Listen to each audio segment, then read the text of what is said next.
이 룻과 보아스는 룻기의 중심 인물들입니다. 또한 그리스도와 성도의 모습을 각각 예표하고 있는 자들이기도 하다는 것을 이미 우리가 잘 아실 것입니다. 신명기 23장 3절을 보시면 이런 말씀이 있어요. 암몬 사람과 모압 사람은 여호와의 총회에 들어오지 못하리니 그들에게 속한 자는 10대뿐 아니라 영원히 여호와의 총회에 들어오지 못하리라. 암몬과 모압 사람이 이스라엘이 광야 40년 그 기간 동안 얼마나 그들로 하여금 하나님 앞에 범죄하게 하고 하나님이 미워하시는 일을 행하게 함으로 말미암아 그들의 발목을 잡는 일을 했는지 모른다는 거예요. 그로 인하여서 하나님은 암몬과 모압 사람들을 저주하게 이르셨는데 너희들은 영원히 나의 총회에 들어올 수 없다. 그 말은 무엇입니까? 너희들은 구원과 상관없는 자들이고 너희들은 구원에서 떨어져 나간 사람들이라는 저주의 선포라는 거예요. 아주 무서운 말일 수가 없어요. 룻이 오늘 룻기의 룻이 바로 모압 사람이에요. 영원히 여호와의 총회에 들어올 수 없는 모압 사람이라는 거예요. 율법에 의해서 정죄당하여서 영원히 하나님의 총회 구원받는 백성이 될 수 없었던 모압 여인 룻이 어떻게 다윗의 조상이 될 수 있었고 어떻게 예수 그리스도의 계보에 이름을 올릴 수 있었을까? 이것을 궁금해하셔야 돼요. 룻에게 자격이 있고 룻이 깨끗하고 룻이 의롭고 룻이 선해서 모압 사람이지만 이례적으로 주님의 계보에 이름을 올릴 수 있게 된 것이 아니라 룻의 공로가 아니에요. 룻은 오직 보아스를 통해서 그의 신분이 바뀌었기 때문에 그가 그리스도의 계보에 이름을 올릴 수 있게 됐다는 사실을 기억하시기를 바랍니다. 저주받은 죄인에서 신부로 바뀌게 되었더라. 여호와의 총회에 들어가지 못할 이들이 모압 사람뿐일까요? 암몬 자손뿐일까요?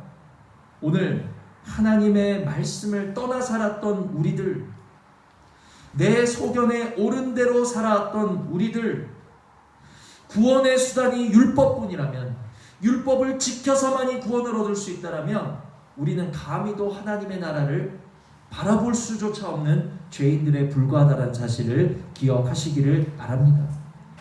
모압 사람, 암몬 사람과 다를 바 없이 내 소견에 옳은 대로 행하고 내 쾌락대로, 내 정욕대로, 내 뜻대로 행했던 우리의 모습이 바로 여호와의 총회에 들어갈 수 없는 죄인의 모습을 하고 있다는 것을 먼저 아셔야 돼요.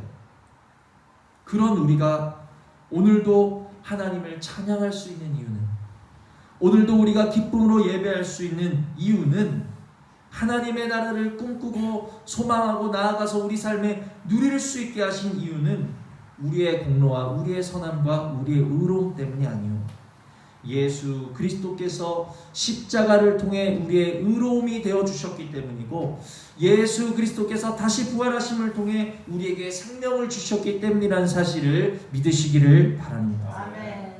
룻의 의로움 때문에, 룻의 공로 때문에 그가 구원의 계보에 자신의 이름을 올린 것이 아닌 것처럼 우리들이 천국 백성이 되어지고 우리들이 하나님 자녀된 것은 우리들의 공로가 아니라는 거예요. 보아스의 공로요, 우리는 주님의 공로로 이 자리에 있게 될 수 있었다는 사실을 우리 마음에 깊이 새기시는 은혜가 있기를 원합니다. 룻이 보아스를 통해서 그리스도의 계보에 이름을 올린 것처럼 우리가 그리스도로 말미암을 때만이 우리는 하나님의 나라를 기업으로 얻을 수 있다는 거예요. 이것이 룻기를 통해서 우리에게 말씀하고자 하시는 하나님 말씀의 핵심이라는 것을 우리가 먼저 깨달으시기를 바랍니다. 자, 이처럼 룻은 누구를 나타내고 있나요? 자격 없는 죄인된 우리들을 나타내고 있다면 또 보아스는 누구를 나타내고 있죠? 구원의 통로 되시는 예수 그리스도를 나타내고 있다는 사실입니다. 그런데 우리가, 자, 이제 말씀은 여기서부터 시작하는 거예요.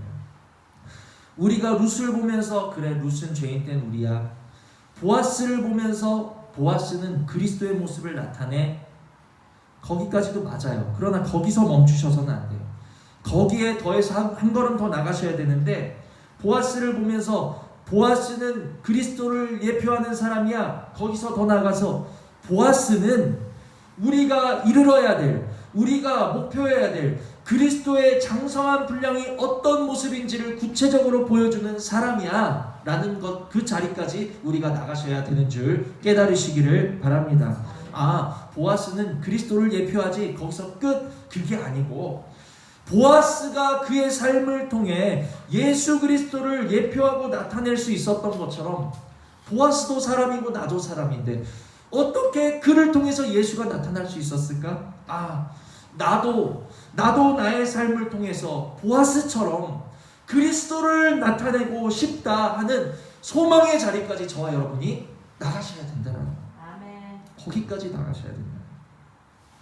보아스를 보면 그리스도의 모습이 보이듯이, 보아스의 성품을 보면 그리스도의 속성을 볼 수 있듯이, 누군가 나를 보면서 그리스도의 모습을 볼 수 있을까? 목사님을 보니까 예수님을 본 것 같아요. 이 말을 들을 수 있으면 얼마나 좋을까요? 집사님을 보니 예수님의 사랑이 뭔지 알 것 같아요. 우리 서로를 보니까 예수님의 용서가 뭔지 알 것 같아요. 예수님의 긍휼이 뭔지 알 것 같아요. 말씀만 지식으로 아는 사람이 이 시대에 넘쳐난다는 거예요. 그러나 과연 그의 삶을 통해서 예수 그리스도의 형상과 예수 그리스도의 모습이 어떠하다라는 것을 그의 삶으로 나타낼 수 있는 사람은 이 시대도 아마 손에 꼽을 것입니다. 그리스도인의 소망과 이 세상 사람들의 소망은 달라야 된다는 것을 기억하시기를 바랍니다. 아멘. 세상 사람들의 소망은 너무 당연하게도 이 땅이 소망이고, 물질의 소망이 있고, 집의 소망이 있고, 자녀의 소망이 있고, 그 모든 소유한 것들을 자랑하는 데 소망이 있어요. 그게 당연하고 마땅한 거예요. 그러나 그리스도인들의 소망은 어떻습니까?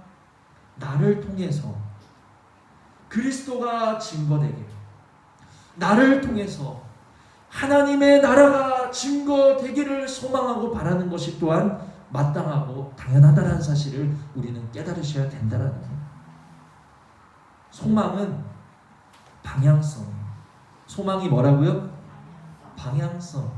소망은 내가 무엇을 바라보고 있느냐 하는 게 소망이에요.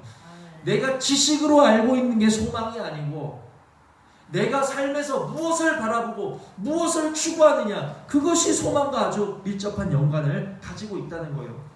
내가 바라보는 쪽으로 가게 되어 있는 거예요, 여러분.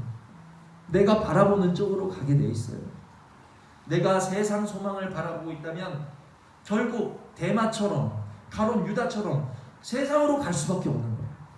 그러나 내가 천국의 소망을 두고 있고, 하나님 나라의 소망을 두고 있고, 예수 그리스도에게 소망을 두고 있다면 우리는 그리스도에게로 갈 수밖에 없다라는 것이죠. 소망은 방향성이라는 사실을 기억하시기를 바랍니다. 당장 주시는 오늘의 말씀대로 여러분들이 보아스처럼 사세요. 보아스처럼 열매 맺으세요. 당장 보아스처럼 실천하세요. 그 말씀이 아니에요. 나도 보아스같이 주님 성품 나타내기를 어떻게 하라고? 소망하라는 거예요. 소망하라는 거예요. 소망. 그리스도를 바라보라는 거예요. 시편 107편 30절에는 이런 말씀이 있습니다. 그들이 평온함으로 말미암아 기뻐하는 중에 여호와께서 그들이 바라는 항구로 인도하시는도다. 이게 개역 개정이에요. 근데 개역 한글에는 소망의 항구였어요. 소망의 항구. 우리가 바라는 그것을 여호와께서 이루어 주신다라는 말씀, 약속의 말씀이라는 것을 기억하시기를 바랍니다. 그럼 중요한 것은 내가 바라보는 항구가 어디 있냐는 거예요. 오늘 내가 꿈꾸고 내가 소망하고 내가 도달하고자 하는 항구가 어디 있냐는 거예요. 우리 거할 처소는 주님 품이라는 사실을 기억하시기를 바랍니다. 주님 품이라는 항구를 소망하시고 하나님 나라라는 항구를 소망하셔서 우리가 소망하는 항구로 마침내 인도하여 드리시는 하나님의 손길을 우리 모두가 간증하실 수 있는 저와 여러분 되시기를 주님의 이름으로 축복을 드립니다.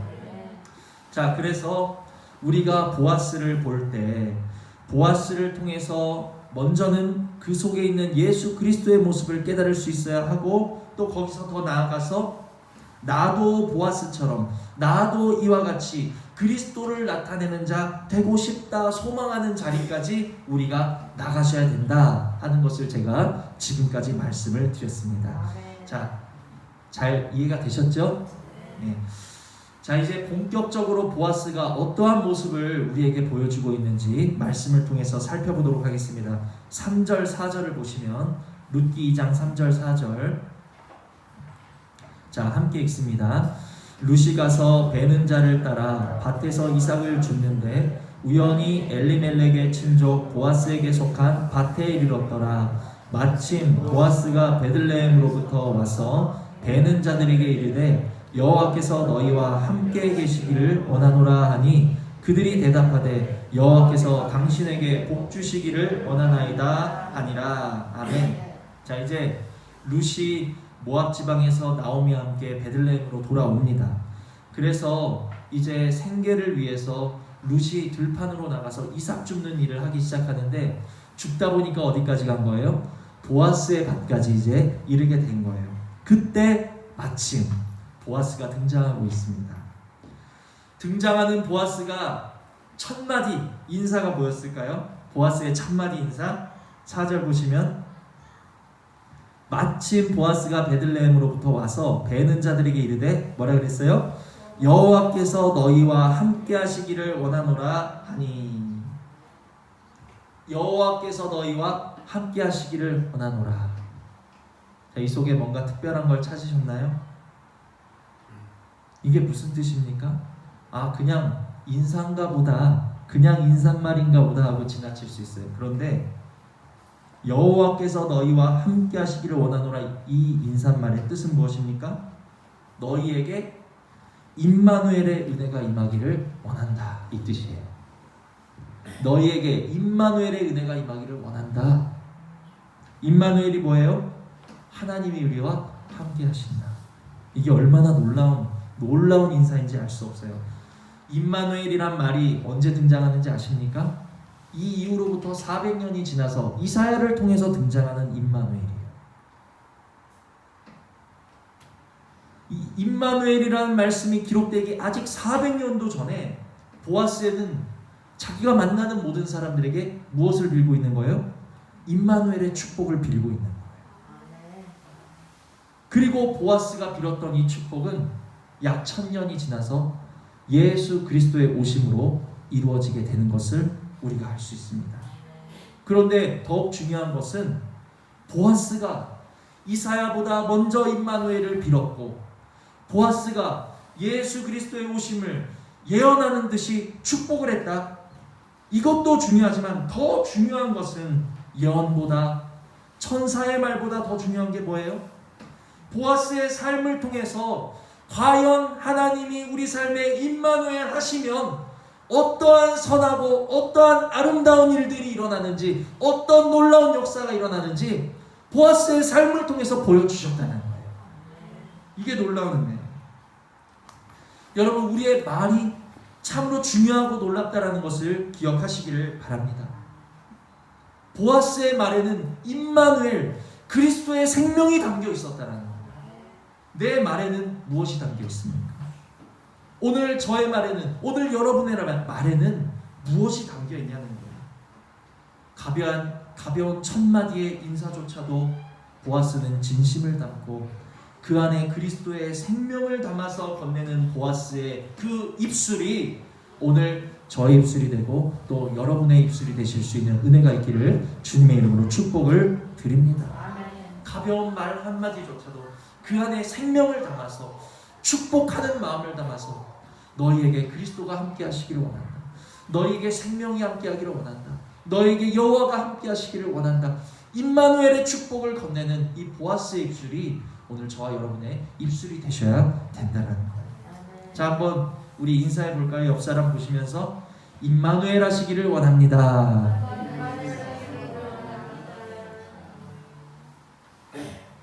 우리의 입술로 그리스도를 전할 때 보아스가 삶에서 누리고 받았던 그 모든 축복이 우리의 삶에 그대로 임하시기를 참으로 이 시간 축복을 드립니다. 아멘. 우리가 아름다운 입술이 될 때 우리 삶이 아름다워지고, 우리가 축복하는 입술이 되어질 때 우리 삶이 복되어지고, 우리가 참으로 예수 그리스도의 말씀을 전할 때 우리의 삶이 주님의 은혜로 기름지게 될 줄 믿으시기를 바랍니다. 아멘. 자, 그러자 보아스가 너희에게 임마누엘의 은혜가 임하기를 원한다 하고 인사하자 돌아오는 인사가 뭐예요?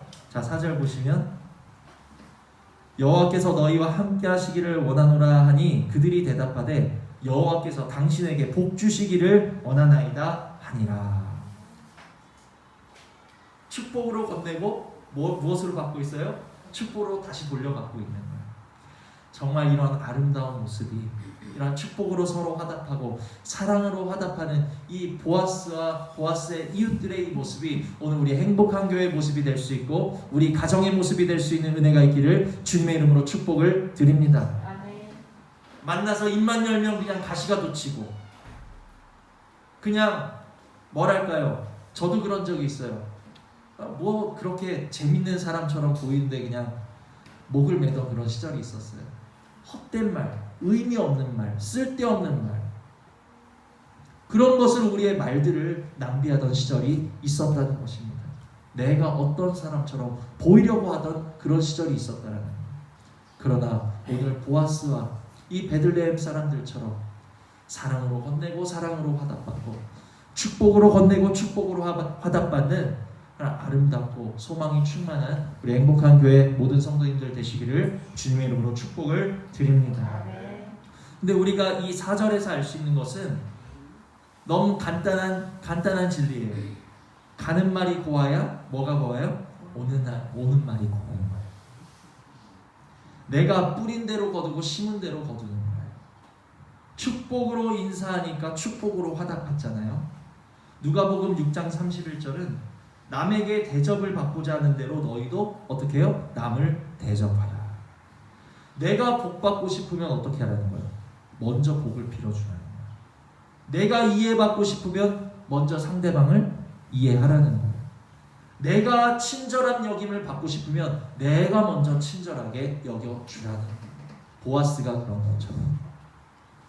설사 내가 이 하나님의 말씀을 기억해서, 그래, 이제 내가 대접받고 싶은 대로 남을 대접해야지, 내가 이웃에게 친절하게 했는데, 내가 선하게 했는데, 설령 그를 통해서 내가 베푼 친절과 내가 베푼 선함과 내가 베푼 어떠한 배려가 돌아오지 않았다 할지라도 우리는 실망하실 필요가 없어요. 하나님이 아시고 하나님이 갚아주신다는 것을 기억하시기를 바랍니다. 그러나 그 전에 먼저 우리가 아셔야 될 것은, 우리가 호흡하는 모든 순간에 쉬지 않고 사랑하고 복을 빌어주고 축복해도 다 갚을 수 없는 복과 사랑과 은혜를 우리는 이미도 주님께 선불로 받은 사람들이라는 것을 아셔야 돼요. 아멘. 이미도 받았어요.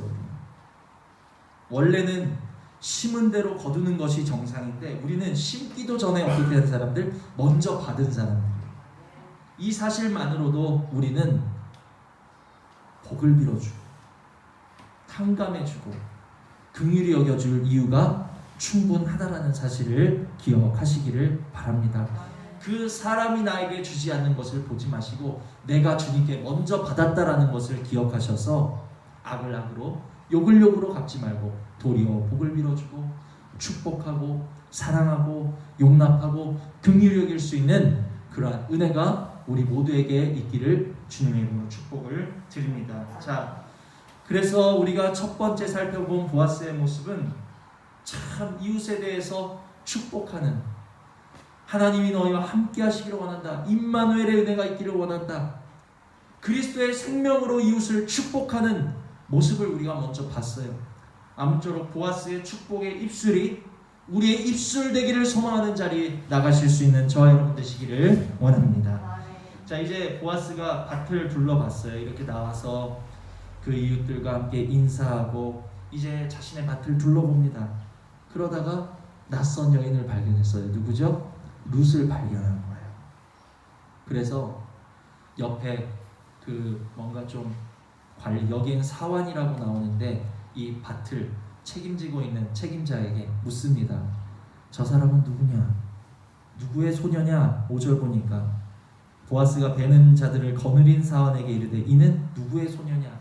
누구냐? 저기 와서 일하는 저 처음 보는 여인은 누구냐? 이렇게 물어본 거예요.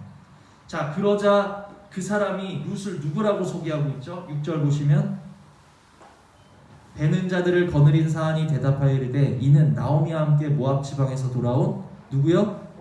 모압 소녀인데. 자, 1장 19절을 보시면 이에 그 두 사람이 베들레헴까지 갔더라. 베들레헴에 이를 때 온 성읍이 그들로 말미암아 떠들며 이르기를 이가 나오미냐 하는지라. 나오미가 모압에서 돌아온 것은 베들레헴 모든 사람들이 알 만큼 아주 큰 기사거리였어요. 왜냐하면 나오미는 그 지방에서 그래도 좀 잘 사는 편, 유명한 사람이었거든요. 근데 떠났다가 돌아온 나오미가 남편도 있고 자식들도 있고 빈털터리가 돼서 돌아오니까 베들레헴 모든 사람들이 그들의 소식을 알게 되었어요. 자연스럽게 나오미가 모압에서 데리고 온 그의 며느리의 소식까지 그들이 알았을까요? 몰랐을까요? 알게 되었죠. 알았죠. 그런데 사람들은 그 룻을 뭐라고 불렀어요? 룻이라고 불렀나요? 룻이라고 부르지 않았어요. 그를 룻을 룻이라고 부르지 않고 모압 여인, 이게 룻의 이름이었어요. 그 당시 베들레헴 사람들에게 불려지던 룻이라는 이름이 불려진 게 아니라 저기 룻이 간다 이게 아니라 저기 모압 여자 간다. 저기 모압에서 온 애 지나간다. 모압에서 온 사람이 룻의 이름이었다는 거예요, 여러분. 아직 이스라엘 사람들 속에 섞이지 못한 이방인에 불과했죠. 그런데 이런 모압 소녀 얼마나 보잘것없습니까? 빈손된 그냥 쫄딱 망한 시어머니 따라서 과부된 채로 돌아와서 밭에서 이삭 줍고 있는 얼마나 처량한 모습, 불쌍한 모습, 볼품없는 모습, 그 모압 소녀를 향해서 보아스는 첫 마디에 뭐라고 불러요? 8절 보시면 보아스가 룻에게 이르되 뭐라고 부릅니까? 내 딸아. 모두가 모압 소녀라고 불렀어요. 모두가 모압 사람이라고 불렀어요. 저 모압에서 온 사람. 아, 모압 사람은 우리랑 안 맞는데, 모압은 예전에 우리랑 원수였는데, 모압은 하나님의 총에 들어올 수 없는 사람들인데, 모압에 있지 왜 여기로 왔지? 이상하게 여기면서 수군대면서 정죄하면서 비판하면서 업신여기면서 그들은 룻을 룻이라 부르지 않고 모압 소녀, 모압 여인, 모압에서 온 애 업신여겼다는 거예요. 그런데 보아스는 룻을 뭐라고 부릅니까? 내 딸아, 내 딸아. 참 따뜻한 거예요. 얼마나 정말 룻에게는 얼마나 이것이 이 한마디가 내 딸아 이 한마디가 얼마나 그의 마음을 안심시키고 얼마나 그의 마음을 위로를 주었을까요? 이 한마디에 룻의 마음이 녹았어요. 13절에 보시면 룻이 이렇게 말합니다. 룻이 이르되 내 주여 내가 당신께 은혜 있기를 원하나이다. 나는 당신의 하녀 중에 하나도 갖지 못하오나 나는 모압 사람이지만 당신이 이 하녀를 위로하시고 마음을 기쁘게 하는 말씀을 하셨나이다 하니라. 오늘 하나님의 말씀이 보아스의 내 딸아라는 그 말이 룻을 위로하고 룻을 기쁘게 했던 것처럼 오늘 하나님의 말씀이 우리를 위로하시고 하나님의 말씀이 우리의 마음을 기쁘게 하시는 애기를 주님의 이름으로 축복을 드립니다. 하나님의 말씀만이 얼어있고 굳어있는 경직되어 있는 우리의 마음을 녹일 수 있다는 거예요. 사람의 말로는 녹을 수가 없어요. 하나님의 음성으로만, 주님의 음성으로 우리의 마음이 녹을 수 있다는 사실을 기억하시기를 바랍니다. 비록 우리 육신의 지고 세상의 유혹에 빠져서 부족한 모습으로 이 자리에 이르렀다. 처량한 모습으로 내가 이 자리에 이르렀다 할지라도 오늘 주님을 바라보며 예배하는 우리들을 내 딸아, 내 아들아, 지금도 주님은 우리를 그렇게 불러주시고 그렇게 안아주시고 계시다는 사실을 기억하시기를 바랍니다. 나아가서 우리만 위로받고 끝나는 것이 아니라, 우리만 하나님의 사랑을 받고 끝나는 것이 아니라, 우리만 하나님의 그 따스한 음성을 받고 끝나는 것이 아니라 우리의 입술이 누구와 같아야 될까요? 보아스와 같기를 원한다는 거예요. 내가 입만 벌리면 그냥 상처가 되고 찌르는 말이 되고 가시가 되고 그냥 이유 없이 시비를 걸고 트집을 잡고 상처를 주는 것이 아니라 내 말로써 이웃을 위로하게 되어지고 내 말로써 상심한 자의 마음을 기쁘게 할 수 있고 내 말이 쓰러진 누군가를 일으킬 수 있다면 얼마나 좋을까요? 저는 정말 이 말씀을 보면서 내 딸아 말해주는 이 보아스의 모습을 보면서 정말 보아스의 입술이 나의 입술이 되었으면 좋겠다. 내 입술이 주님의 따스한 온기를 전해줄 수 있는 그러한 입술이 되었으면 좋겠다. 저와 여러분이 그러한 입술을 가졌으면 좋겠다 소망하는 마음으로 말씀을 전하고 있습니다. 나는 주님의 사랑을 받고 나는 주님의 용서를 받고 나는 주님의 긍휼을 받았으면서 부족한 내 이웃을 향해서는 모압 사람이야 제재, 모압 사람 죄인. 자유. 왜 왔어? 좀 없었으면 좋겠네. 돌아갔으면 좋겠네. 모압으로. 업신여기고 있진 않은지. 모압에 있었던 지난날의 실수와 허물을 들추어서 판단하고 정죄하는 입술, 그러한 마음이 아니라 보아스같이 위로해주고 보아스같이 용납해주고 주님같이 덮어주실 수 있는 우리의 마음 되실 수 있고 우리의 입술 되는 은혜가 있기를 주님의 이름으로 축복을 드립니다. 주님께서는 단 한 번도 제자들에게 너 왜 그랬냐? 왜 그랬니? 라고 묻지 않으셨어요. 부활하신 후에 예수님이 베드로를 만나셨습니다. 아마 저 같으면 왜 그랬어? 왜 나를 모른 척했어?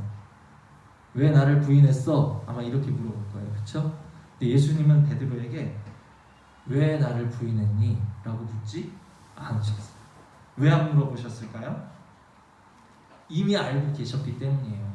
이미 베드로 속의 연약함을 알고 계셨기 때문이에요. 그렇다는 것은 우리가 진정 내 연약함을 알고 우리가 진정 예수님처럼 내 옆 사람의 연약함을 안다면 우리의 입술에서도 뭐가 사라질까요? 왜가 사라지는 거예요.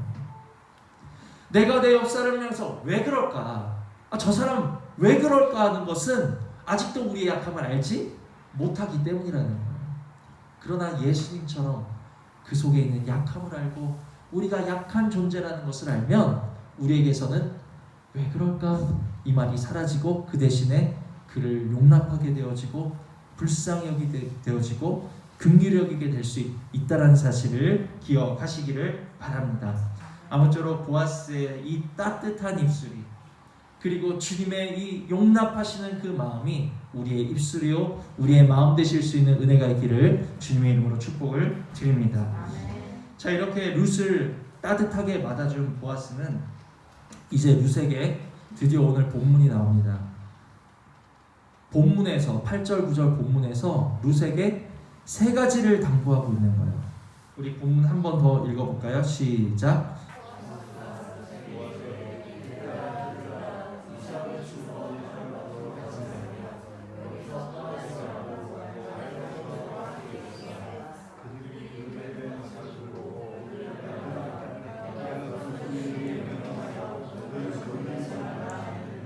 목이 마르거든 그릇에 가서 소년들이 기르온 것을 마실지니라 하는지라. 아멘.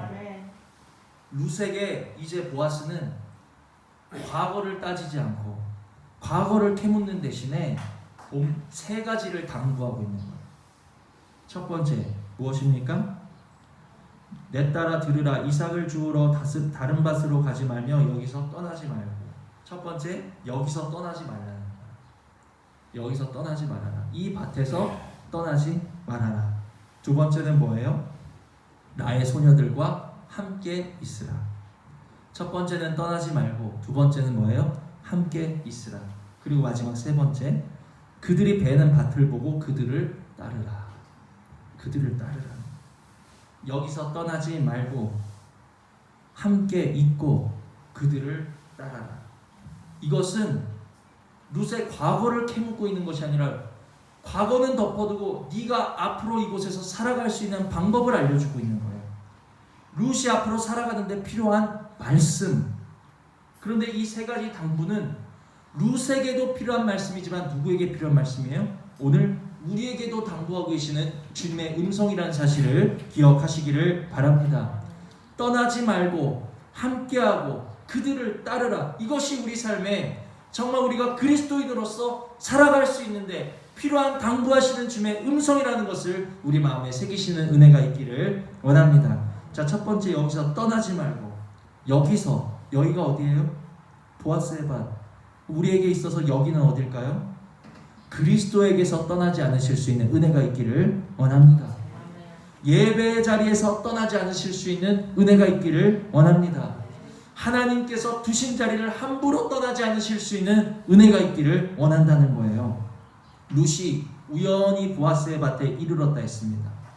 룻이 우연히 보아스의 밭에 자신의 계획과 자신의 의지와 상관없이 그의 밭에 이른 것 같아요.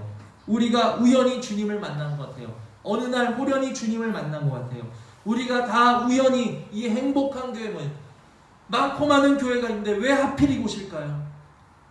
행복한 교회 우리가 우연히 모인 것 같아요. 내 삶에 일어난 많은 일들이 우연히 일어난 것 같지만 여러분, 우연이라는 것은 무엇입니까? 나는 알지 못했어. 내가 뜻하지 않았어. 내가 계획하지 않았지만 나를 인도하시는 하나님의 섭리를 가리키고 있는 것이 바로 우연이라는 거예요. 우연. 그렇다면 이 우연이 하나님의 섭리 가운데 이루어진 주님과의 연합이요, 우리 예배의 자리요, 우리 삶의 자리를 함부로 옮겨서는 될까요? 안 될까요? 하나님의 섭리로 이루어진 그 자리를 우리가 함부로 이탈해서는 안 된다는 것이죠. 섭리하시는 자리를 옮겨야 하고 떠나야 할 때가 오면 하나님께서 분명하게 말씀을 주시고 신호를 주실 줄 믿습니다. 그러나 그 신호가 오기 전에, 그 말씀이 오기 전에 하나님께서 우리를 섭리하시고 하나님께서 우리를 두신 그 자리를 우리가 함부로 내 생각에 옳은 대로 옮겨서는 안 된다는 것이죠. 자, 두 번째, 함께 있으라. 우리는 혼자 있는 사람들이 아니라는 것을 기억하시기를 바랍니다. 우리 혼자서 살아갈 수 없는 사람들, 우리는 함께 있어야 되는 사람들이에요. 누구와? 첫째로 그리스도와 함께 있으셔야 되고, 그리스도와 함께 있을 때 우리의 영혼이 살 수 있다라는 거예요. 둘째로 성도와 함께 있으셔야 된다는 것을 기억하시기를 바랍니다. 하나님이 우리에게 바라시는 것은 구원받은 하나님의 자녀들이 그리스도를 머리 삼고 각각의, 우리가 다 각각의 지체를 이루어서 함께 자라나기를 원하고 계시는 거예요. 내가 따로 각각 그냥 내 생각에 편한 대로, 나는 부딪히는 거 싫어, 나는 섞이는 거 싫어, 주님만 잘 믿으면 돼, 그게 아니라 우리가 지체가 되어서 함께 자라나기를 원하고 계신다. 에베소서 4장 3절에는 이런 말씀이 있습니다. 성령이 하나 되게 하신 것을 힘써 지키라. 성령이 하나 되게 하신 것을 힘써 지키라. 교회가 하나 되는 것은 누구의 뜻이에요? 하나님의 뜻이라는 겁니다. 또한 우리를 하나 되게 하신 것은 누구의 일이에요? 성령님의, 하나님의 일이라는 사실을 기억하시기를 바랍니다. 자, 그럼 당연하게도 마귀의 일은 뭘까요? 하나님의 뜻과 하나님의 일이 교회가 하나 되고 성도가 하나 되는 것이라면 마귀의 뜻과 마귀의 일은 뭘까요? 하나 되게 하신 것을 흩트는 것. 흩트는 것이 바로 마귀의 일이라는 사실을 기억하시기를 바랍니다. 우리가 이것을 알아서 마귀의 계략과 마귀의 미혹과 마귀의 격동에 흔들려서는 안 된다는 거예요. 그럼 우리의 일은 뭘까요? 우리의 일. 미우면 안 보고 싫으면 끊어내는 게 우리의 일일까요? 성령이 하나 되게 하신 것을 힘써 지키는 것이 바로 우리의 일이라는 것을 깨달으시는 저와 여러분 되기를 원합니다. 교회는 머리 대신 그리스도와의 관계를 통해서 자라날 수 있고 성도와의 관계를 통해서 자라나는 것이 교회라는 거예요. 관계가 없으면 편해요. 관계가 없으면 편해요. 그렇지만 성장도 없다는 것을 기억하시기를 바랍니다. 관계를 통해서 우리는 무엇을 알아요? 사랑을 베푸는 것이 무엇인 줄 알고, 때로는 용서가 무엇인지 알게 되어지고, 때로는 긍휼이 무엇인지, 우리가 관계를 통해서 하나님의 말씀을 열매 맺는 법을 배워 나갈 수 있다는 것을 기억하시기를 바랍니다. 나 혼자 떨어져서 가지고는, 나 혼자 관계가 없어 가지고서는 이러한 열매를 맺을 수도 없고 열매 맺는 법을 배울 수도 없다는 것. 그리스도와의 관계를 통해서, 성도와의 관계를 통해서, 때로는 불편하고 때로는 싫고 때로는 피하고 싶은 그 관계, 그렇지만 끊을 수가 없어서 성령이 하나 되게 하신 것을 힘써 지키라 하셨으니 주여 어찌하면 좋습니까? 가슴을 치면서 사랑하게 하여 주시옵소서, 용서하게 하여 주시옵소서, 불쌍히 여기게 하여 주시옵소서. 강구하는 동안 우리는 어떻게 돼요? 그리스도의 장성한 분량에 이르게 되고 자라게 된다는 거예요. 힘쓰라. 그래, 이제 성령이 하나 되게 하신 것을 힘써야지. 무슨 뜻이에요? 내가 사랑하고, 이제 내가 다 용서하고, 내가 다 양보하고, 내가 다 져주리라. 그 힘쓰라는 거예요? 그게 아니고, 하나 되게 하신 그 성령님이 내 안에 역사하시고 저 안에 역사하시고 우리 안에 역사하시기를 기도하라는 거예요. 강구하라는 거예요. 하나 되게 하신 일은 성령님의 일이라고 그랬잖아요. 주님이 내 안에서 우리 안에서 하나 되게 하시도록 더욱 주님 앞에 간구하고 맡겨드리는 것이 바로 우리가 힘쓸 일이라는 사실을 기억하시기를 바랍니다. 자, 이렇게 여기서 떠나지 말고 함께 있으라. 그리고 마지막은 뭐였죠? 그들을 따르라. 그들을 따르라는 것은 여기 보니까 그들이 베는 밭을 보고 그들을 따르라. 그리스도의 말씀을 따라가는 거예요. 그리고 먼저 베는 자들, 먼저 베면서 내 앞에 두신 사람들을 따라가라는 거예요. 따라가라는 거예요. 마땅히 본받아야 될 모습을 본받으면서 그들을 따라갈 때 보아스가 루색에 당부한 이 세 가지 말씀이 우리 삶에 새겨질 때 순종하는 루색에 어떠한 축복이 임합니까? 9절 보니까 내가 그 소년들에게 명령하여 너를 건드리지 말라 하였느니라. 하나님께서 우리의 영혼을 건드리지도 못하도록 철통같이 지켜 보호하여 주시는 우리의 영혼의 안전함이 임하는 것을 믿으시기를 바랍니다. 우리가 하나님의 섭리하시는 곳을 떠나지 않는 그 사람은 안전한 줄 믿으시기를 바랍니다. 성령님께서 하나 되게 하신 것을 힘써 지키고자 하는 사람은 그 영혼이 안전한 줄 믿으시기를 바랍니다. 말씀 따라가는 사람, 앞에 세워두신 사람을 믿음으로 따라가는 사람은 안전하다는 것을 기억하시기를 바랍니다. 또한 축복이 여기서 끝나지 않아요. 목이 마르거든 그릇에 가서 소년들이 길어온 것을 마실지니라. 이것이 뭐예요? 우리의 영혼에 결코 목마름 없게 하신다라는 약속이라는 거예요.